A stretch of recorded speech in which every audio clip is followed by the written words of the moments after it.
What's up, good people? Mark Holmes here, and as always, I want to say thank you all for watching, commenting, subscribing, and being part of the Joe Boo Sports Report. Without you guys, as well as you ladies, you know that this literally does not work. I'm having kind of a hard time today. The weather is actually really, really nice. It's a little chilly, but it's not windy like it was with the wildfires and stuff. And sitting out here looking at the cows just taking it easy and stuff, but I feel empty because the person that meant so much to me is no longer here, and I'm at his house doing some work, and it's just hard to get going. So I took a break at it, come out here for a minute, and I'm just sitting here looking at the house right here and remembering being over here with my good friend Alex and looking at the bricks on this house, because this house was built in 1837 and it too was used as a Civil War hospital. I guess everywhere that was close to a battlefield was used as a Civil War hospital. But when I first got the red brick house, I came to Alex because he's like an encyclopedia of knowledge when it comes to construction, because I needed these bricks for the red brick house. And I got a lesson standing right over there with Alex about the bricks. And he said, those are Williamsburg bricks that are, hand fired, made and fired, and they're soft, and about the lime mortar and everything else. And so I everywhere I go in here, I've got visions of things that he taught me. So it's kind of hard right now, just being here and remembering all the things that he taught me and stuff. But we'll get through. We got an interesting thing here. We hear from the talking heads and things, that, and we've said it ourselves, when you look at the Cowboys situation of Jerry and Stephen Jones, where they are, let's be real, they're cheap. They don't want to pay people.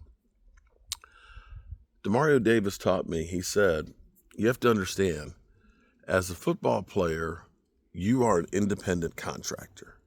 You get a 1099. Each one of us are our own company, and you're the CEO of that company. And so when you look at it and you see the Cowboys that are letting people go, and, you see how they are when it comes to getting your contract signed with your players, like it was with Zeke and D-Law and things. They immediately come out and they don't want to pay you. Eventually, sometimes they do come off the money and do it. And so the thought is why would people want to come to Dallas to play when they know they're cheap, that they're not going to be building players? Well, in some regard, driving up here, it's about an hour and 15 minutes to get here. I do a lot of thinking, especially when I'm on the road by myself. But I was sitting here thinking about some of the teams that have been big players in free agency and where they are. This isn't all of them. This is not all of them. There are success stories. But typically the teams, and you have to look at the Rams situation and Tampa Bay a little bit different, because they don't necessarily jump and be big, throwing big money in right in the beginning of free agency. Sometimes it's more methodical, where they'll make trades here and there. Bringing in Matthew Stafford is not necessarily just a big free agent signing. They brought in Jalen Ramsey and things. So I started thinking about some of the teams, when you think about the Miami Dolphins, that have been so active in doing things to change themselves. Think about the Miami Dolphins when they had their last coach. I can't think of his name right now. Brian something.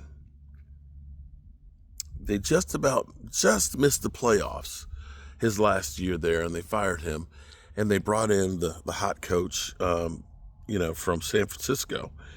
And during that time, you've seen them trade for Jalen Ramsey. You've seen them get Cedric Wilson from us. You saw them get Tyreek Hill and things and all. But here's the thing that's kind of funny is, I think maybe they're only 2 wins better than they were before they were doing all this stuff. In fact, when the owner was basically trying to get the coach to lose games so they can get better draft picks. You think about biggest free agent bust. The NFL has one of those top tens or whatever.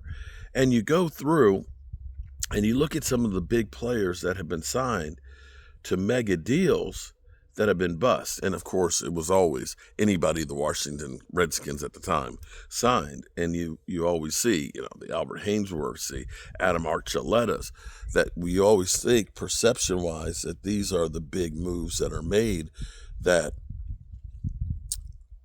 don't actually amount to anything.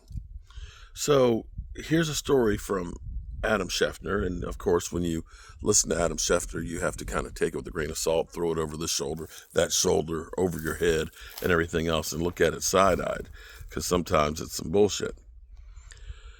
But a report, we know we signed Eric Kendrick. Eric Kendrick, who's 32 years old, but still had 117 tackles.